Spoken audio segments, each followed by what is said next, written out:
നമസ്തേ. വശ്യമന്ത്രം പ്രയോഗിക്കുമ്പോൾ സൂക്ഷിക്കുക. വശ്യമന്ത്രം പ്രയോഗിക്കുമ്പോൾ സൂക്ഷിച്ചാൽ നിങ്ങൾക്കതിൻ്റെ ദുഃഖമുണ്ടാവില്ല. ഇതെന്താ പറയുന്നറിയാമോ? ഞാനീ പറയാൻ പോകുന്നത് വശ്യമന്ത്രത്തെക്കുറിച്ചാണ്. നേരത്തെ ഞാനൊരു വീഡിയോ ചെയ്തിട്ടുണ്ടായിരുന്നു വശ്യമന്ത്രം ചെയ്യുന്നത്. നാരങ്ങ വച്ചിട്ട്, നാരങ്ങയും സിന്ദൂരവും വെച്ചിട്ട് വശ്യമന്ത്രം ചെയ്യുന്നത് ഞാൻ പറഞ്ഞിട്ടുണ്ടായിരുന്നു. അത് വളരെ ശക്തിയേറിയ ഒരു പൂജയാണ്. അത് നമ്മൾ ഉദ്ദേശിക്കുന്ന വ്യക്തിയെ മനസ്സിൽ കണ്ടുകൊണ്ട് വാഴയിലയിൽ നാരങ്ങ കട്ട് ചെയ്ത് സിന്ദൂരം വെച്ച് അത് ചെയ്യുന്നത്. എൻ്റെ പഴയൊരു വീഡിയോ ഉണ്ട്, അത് കയറി നോക്കിയാൽ മതി. ഇത് ഇപ്പോൾ ഞാൻ പറയുന്നത് മറ്റൊരു രീതിയാണ്. പക്ഷെ ഈ വശ്യമന്ത്രം ചെയ്യണോ വേണ്ടേ എന്ന് നന്നായിട്ട് ആലോചിക്കണം. നന്നായിട്ട് ആലോചിക്കണമെന്ന് പറയുന്നതിൻ്റെ കാരണം, നിങ്ങൾക്ക് ചിലപ്പോൾ ഇത് ഗുണമായിരിക്കും, ചിലപ്പോൾ നിങ്ങൾക്ക് ദോഷവുമായിരിക്കും. അതെങ്ങനെയാണ് ദോഷം വരുമെന്ന് പറഞ്ഞാൽ, ഇപ്പോൾ ഉദാഹരണം, നിങ്ങൾക്കൊരു വ്യക്തിയെ തിരികെ വേണം. നിങ്ങളിൽ നിന്ന് സ്നേഹത്തിരുന്ന വ്യക്തി നിങ്ങളിൽ നിന്ന് പിണങ്ങിപ്പോയി. അപ്പോൾ ആ വ്യക്തിയെ തിരികെ നിങ്ങൾക്ക് വേണം. അപ്പോൾ അതിനായിട്ട് നമ്മളത് ചെയ്യുമ്പോൾ ആ വ്യക്തി തിരികെ വന്നാൽ നിങ്ങൾക്ക് നല്ലതാണോ അല്ലെങ്കിൽ മോശമാണോ എന്ന് സ്വയം തീരുമാനിക്കണം. ഇല്ലാതെ ഇത് ചെയ്യരുത്. നിങ്ങൾക്ക് കുഴപ്പമില്ല എന്നുണ്ടെങ്കിൽ ധൈര്യമായിട്ട് ഇത് നിങ്ങൾക്ക് ചെയ്യാം. ചെയ്തു കഴിഞ്ഞാൽ ഉറപ്പായിട്ടും നിങ്ങൾ ഉദ്ദേശിക്കുന്നതാണ്, നിങ്ങൾ ആഗ്രഹിക്കുന്ന പോലെ തന്നെ ആയി വരും. പക്ഷേ നിങ്ങൾക്ക് ഗുണപ്പെടാം, ഇല്ലാതിരിക്കാം. എല്ലാം ആലോചിച്ച് നന്നായിട്ട് ആലോചിച്ചതിന് ശേഷം മാത്രമേ ഈ പറയുന്ന മന്ത്രം നിങ്ങൾ ചെയ്യാൻ പാടുള്ളൂ. ഇത് ഒരു മന്ത്രം എന്നതല്ല ഇതിൻ്റെ വാസ്തവം എന്ന് പറയുന്നത്. ഞാൻ പറയുന്ന പോലെ നിങ്ങൾ ചെയ്താൽ മാത്രം മതി. മന്ത്രങ്ങളും മായയുമൊന്നുമില്ല. എല്ലാം സത്യസന്ധമായ കാര്യങ്ങളായിരിക്കും. അപ്പം ഞാനത് പറഞ്ഞു തരാം. നിങ്ങൾ ചെയ്യേണ്ടുന്ന കാര്യം ഇതാണ്. അതായത്, ഇത് പറയുമ്പോൾ ശ്രദ്ധയോടെ കേൾക്കുക. കേട്ടിട്ട് അതുപോലെ തന്നെ അങ്ങോട്ട് ചെയ്യുക. ഇനി ഈ പ്രാർത്ഥനാ രീതി അല്ലെങ്കിൽ ഈ വശ്യമന്ത്ര പ്രയോഗം ചെയ്യുന്നതിന് മുമ്പായിട്ട് ആദ്യം ഇതിൽ വിശ്വസിക്കണം. ഇത് ചെയ്താൽ എനിക്കിതിൻ്റെ ഫലം ഉറപ്പായിട്ടും ലഭിക്കും, ഞാൻ ഉദ്ദേശിക്കുന്ന കാര്യം നടക്കും എന്ന്. ഈ വശ്യമന്ത്രം എന്ന് പറയുന്നത്, നിങ്ങളൊരു വ്യക്തിയെ, നിങ്ങൾക്ക് ഇഷ്ടപ്പെട്ടൊരു വ്യക്തിയെ നിങ്ങളെ ഇഷ്ടമല്ല. അപ്പോൾ നിങ്ങൾക്ക് ആ വ്യക്തിയെ നിങ്ങളെ വശീകരിക്കണം. അതിനുവേണ്ടി മാത്രമല്ല ഈ വശ്യമന്ത്രം ഉപയോഗിക്കുന്നത്. നിങ്ങളൊരു ബിസിനസ് ചെയ്യുന്ന വ്യക്തിയാണെങ്കിൽ നിങ്ങൾക്ക് ആ ബിസിനസ്സിന് പങ്കാളികൾ ആയി വരുന്നവരെ,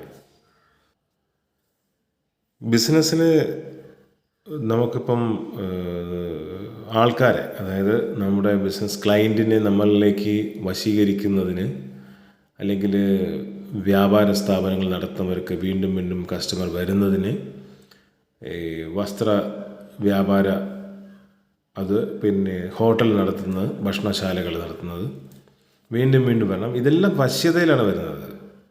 ഇപ്പോൾ നമ്മളുടെ മേലധികാരികൾ, അതായത് നമ്മൾ ജോലി ചെയ്യുമ്പോൾ മേലധികാരികൾ നമുക്ക് അനുകൂലപ്പെടുകയും നമ്മളോട് അങ്ങനെ ഒന്നും പെട്ടെന്ന് റിയാക്ട് ചെയ്യാതിരിക്കുന്നതിന് ഇതെല്ലാം വശ്യതയാണ്.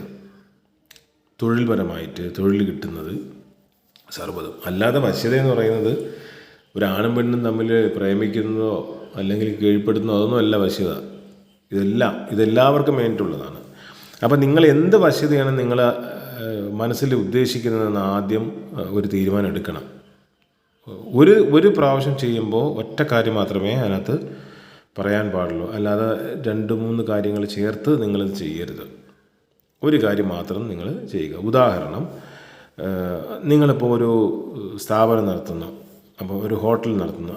അവിടേക്ക് ആളുകൾ വരുന്നില്ല, അവിടേക്ക് കസ്റ്റമർ വരുന്നില്ല. അപ്പോൾ നിങ്ങൾ അത് മനസ്സിൽ മാത്രം ഉദ്ദേശിച്ചിട്ട് മൂർത്തികളിൽ നിന്ന് വിളിച്ചുകൊണ്ട് നിങ്ങളിത് ചെയ്തു കഴിഞ്ഞാൽ തീർച്ചയായിട്ടും നിങ്ങൾക്ക് ഫലം കിട്ടും. അങ്ങനെയല്ല. അപ്പോൾ ഇത് ചെയ്യേണ്ടുന്ന രീതി പറഞ്ഞുതരാം. ഒരു ചുമന്ന നിറത്തിലുള്ള ഒരു തുണി എടുക്കുക. അത് പട്ടോ അല്ലെങ്കിൽ ചുവന്ന നിറത്തിലുള്ള തുണിയോ ഏതോ ആയിക്കോട്ടെ, ചുവന്ന നിറമായിരിക്കണമെന്നേ ഉള്ളൂ. അതിലേക്ക്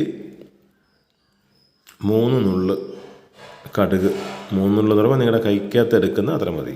3 നുള്ള് കടുക്, 3 നുള്ള് ഉപ്പ്, 3 നുള്ള് മഞ്ഞൾപ്പൊടി, ഇത്രയും ഈ പട്ടിനകത്തേക്ക് വയ്ക്കുക. എന്നിട്ട് അതിലേക്ക് ഒരു നാണയത്തൊട്ട് അതിനകത്ത് വയ്ക്കണം. ഒരേ ഒരു നാണയത്തൊട്ട് അതിലേക്ക് വയ്ക്കുക. വെച്ചിട്ട് അത് കയ്യിലെടുത്ത് വെച്ചുകൊണ്ട് വലത് കയ്യിലെടുത്ത് മൂർത്തികളെ വിളിക്കുക. മൂർത്തികളേന്ന് വിളിക്കുക. മൂർത്തികളേന്ന് വിളിച്ചിട്ട് പറയുക. ഉദാഹരണം ഇങ്ങനെ പറയുക: ഞാൻ ഒരു വ്യാപാര സ്ഥാപനം നടത്തുന്നു. അവിടെ ഇതാണ് ബിസിനസ് നടക്കുന്നത്. എനിക്ക് ആ ബിസിനസ്സിന് ഉയർച്ചയില്ല. വരുന്നവർ പിന്നെ അവിടേക്ക് വരുന്നില്ല. എനിക്കവർ വരണം. എൻ്റെ സ്ഥാപനത്തിന് ഉയർച്ച ഉണ്ടാവണം, സാമ്പത്തിക ഉയർച്ച ഉണ്ടാവണം. അതല്ല, ഒരു ആൺകുട്ടിയാണ് ഇത് പറയുന്നതെങ്കിൽ അവർക്ക് ഇഷ്ടപ്പെട്ടൊരു പെൺകുട്ടിയെ നഷ്ടപ്പെടുകയോ അല്ലെങ്കിൽ ഇഷ്ടപ്പെട്ട പെൺകുട്ടിയെ വേണമെന്നോ തീരുമാനിച്ചു കഴിഞ്ഞാൽ, ഇപ്പം നിങ്ങളെ ഇഷ്ടമല്ലായിരിക്കാം. അപ്പോൾ ആ മനസ്സിൽ ഓർക്കുന്ന ആ പെൺകുട്ടിയെ മനസ്സിലാദ്യം കാണുക. മനസ്സിലായോ? ഇപ്പം നിങ്ങൾക്ക് ഒരു പെൺകുട്ടി ഇഷ്ടമാണ്, ആ പെൺകുട്ടിക്ക് നിങ്ങളെ ഇഷ്ടമല്ല. അപ്പോൾ നിങ്ങളെ ഇഷ്ടം തുറന്നു പറഞ്ഞിട്ട് ആ പെൺകുട്ടി അതിന് നിരാകരിച്ചു. നിങ്ങളൊന്നും പ്രതികരിക്കരുത്. അപ്പോൾ നിങ്ങൾ ഈ മന്ത്രം നിങ്ങൾ ചെയ്യുക. അപ്പോൾ ആ പെൺകുട്ടിയെ മനസ്സിൽ വിചാരിക്കുക. ആ പെൺകുട്ടിയെ മുഖം മനസ്സിലേക്ക് കൊണ്ടുവരിക. എന്നിട്ട് മൂർത്തികളെ വിളിച്ചിട്ട് മൂർത്തികൾ പറയുക: ഇതാണ് പെൺകുട്ടി, ഈ പെൺകുട്ടി എനിക്കിഷ്ടമാണ്. ആ പെൺകുട്ടി എന്നിൽ അനുകൂലപ്പെടുന്നില്ല, എന്നെ ഇഷ്ടപ്പെടുന്നില്ല. മൂർത്തികളെ, ഈ പെൺകുട്ടി എന്നിലേക്ക് വരണം, എന്നെ ഇഷ്ടപ്പെടണം.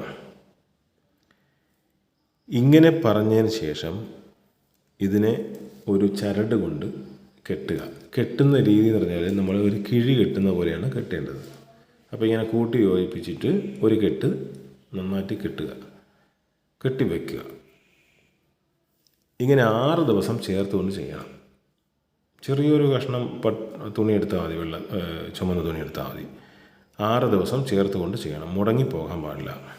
ഇനി ചെയ്യേണ്ടുന്നതിന് സമയമുണ്ട്. ഒന്നുകിൽ രാവിലെ 6 മണിക്ക് മുൻപ്, അതായത് 5:30-നും 6-നും ഇടയിൽ രാവിലെ ചെയ്യുക. അപ്പോൾ നിങ്ങൾക്ക് ചെയ്യാൻ കഴിയുന്നില്ല എന്നുണ്ടെങ്കിൽ വൈകുന്നേരം 7:30-നും 8:30-നും ഇടയിലാണ് ചെയ്യേണ്ടത്.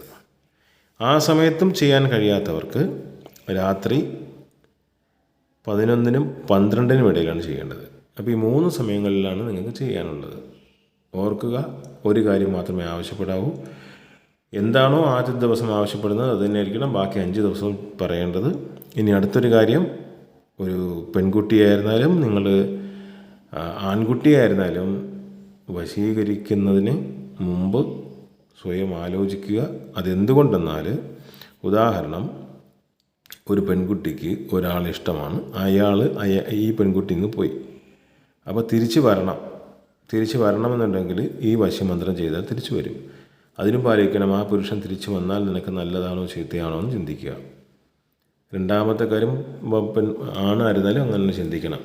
ഇവർ നമ്മുടെ ജീവിതത്തിലേക്ക് വരാൻ പാടുണ്ടോ ഇല്ലയോ ചിന്തിക്കുക, അതിനുശേഷം ചെയ്യുക. ഇനി ഭാര്യയും ഭർത്താവും തമ്മിൽ പിണങ്ങിയിരിക്കുകയാണെന്നുണ്ടെങ്കിലും ഇതുപോലെ ചെയ്യുക. മനസ്സിലായോ? നിങ്ങൾക്ക് നല്ലതല്ലാത്ത ഒരൊറ്റ കാര്യം ചിന്തിക്കുകയും ചെയ്യരുത്, അത് പ്രവർത്തിക്കുകയും ചെയ്യരുത്. ഇങ്ങനെ ഇത് പ്രാർത്ഥിച്ച് 6 ദിവസം നിങ്ങൾ പ്രാർത്ഥിക്കുന്നു. ഈ 6 ദിവസം പ്രാർത്ഥിച്ചിട്ട് നിങ്ങൾ ഉദ്ദേശിച്ച കാര്യം, ഇത് ഒന്നുകിൽ പ്രാർത്ഥന തുടങ്ങി 1-ാം ദിവസം പ്രാർത്ഥന തുടങ്ങി 6 ദിവസം പൂർത്തിയാകുന്നതിന് മുമ്പ് തന്നെ നിങ്ങൾ ഉദ്ദേശിച്ച കാര്യം നടക്കും. നടന്നാലും ഇത് 6 ദിവസം ചെയ്യണം. ഇനി ഈ 6 ദിവസം കൊണ്ട് നടക്കുന്നില്ല എന്നുണ്ടെങ്കിൽ 13 ദിവസം അല്ലെങ്കിൽ 21 ദിവസത്തിനുള്ളിൽ ഈ കാര്യം നടന്നിരിക്കും. ഒരു സംശയം വേണ്ട.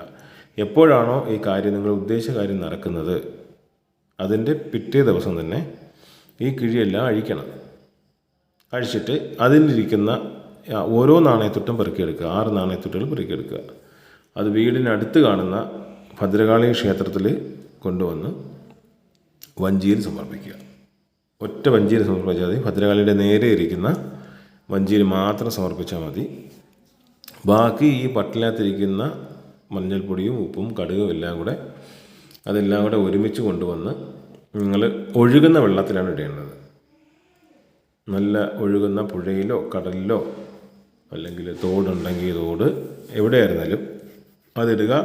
ഇനി അങ്ങനെയൊന്നും സാഹചര്യം ഇല്ലാത്തവരാണെങ്കിൽ ഇപ്പോൾ തോടോ വയലോ അല്ലെങ്കിൽ പുഴയോ അതൊന്നുമില്ല, അങ്ങനെ ഇല്ലാത്ത നാട്ടിലാണ് നിങ്ങളുള്ളതെങ്കിൽ അത് വീടിൻ്റെ തെക്ക് അല്ലെങ്കിൽ പടിഞ്ഞാറേ ഭാഗത്ത് കൊണ്ടുവന്നിട്ട് കുറച്ച് ചവറ്, അതായത് കുറച്ച് ഇലകളെല്ലാം കൂടെ കൂട്ടിയിട്ട് കത്തിക്കുക. കത്തിച്ചതിന് ശേഷം ഈ തുണിയോടുകൂടി തന്നെ ആ തീയിലോട്ട് വെച്ച് അത് കത്തിക്കണം. അത് കത്തി തീർന്നതിന് ശേഷം കുറച്ച് വെള്ളം കൊണ്ടുവന്ന് ഒഴിച്ചാൽ മതി. ഇങ്ങനെയാണ് നിങ്ങൾ ചെയ്യേണ്ടത്. അപ്പം ഇത് പരിപൂർണമായ വിശ്വാസത്തോടെ ചെയ്തു കഴിഞ്ഞാൽ ഉറപ്പായിട്ടും ഫലം ലഭിക്കും. ഓർക്കുക, നന്നായി ആലോചന ശേഷം മാത്രമേ എന്തും ചെയ്യാവൂ. എല്ലാവരെയും മൂർത്തികൾ അനുഗ്രഹിക്കട്ടെ. മൂർത്തികളിൽ വിശ്വാസം അർപ്പിച്ചുകൊണ്ട് ചെയ്താൽ ഉറപ്പായിട്ട് ഫലം കിട്ടും.